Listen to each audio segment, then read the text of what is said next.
কখনো কারুর মন রাখার জন্য নিজের মন ভাঙবে না। কেন কেন না, কি জন্য, এই প্রশ্নগুলোর উত্তর যদি আমি বাদও দিই, এই কথাটা মাথায়ও আনা উচিত নয় যে কাউকে খুশি করার জন্য আমি নিজে খারাপ থাকবো। এটা কিন্তু এক প্রকার দাসত্বের মধ্যে পড়ে। তুমি যদি কারোর দাসত্ব সজ্ঞানে মেনে নিতে চাও, সত্যি সেখানে কিছু বলার নেই।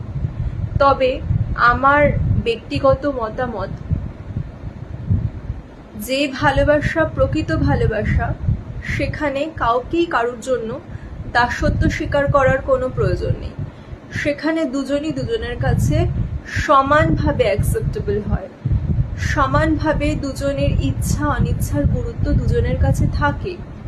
সেজন্য এই ধরনের যে সম্পর্কগুলো, যে সম্পর্কে তোমাকে একটা কন্ডিশনের মধ্যে আসতে হচ্ছে যে কাউকে ভালো থাকার সাথে তোমার ভালো থাকার কোনো যোগাযোগ নেই, সেটা পুরোটাই একটা সামাজিক একটা কন্ডিশন, যে সমাজ বলছে যে এটা তোমার জন্য ভালো।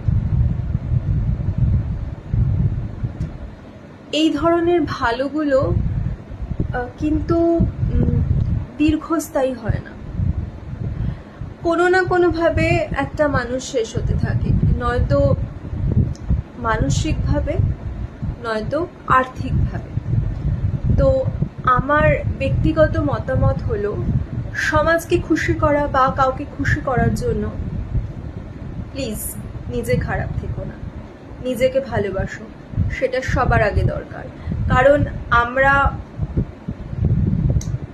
খুব ছোট্ট জীবন, এইটুকু জীবনকে ভালোভাবে আনন্দ করে কাটানোর জন্য এসেছি, আর সেটাই করো। সেটা করাটা তোমার জন্য বেশি দরকার।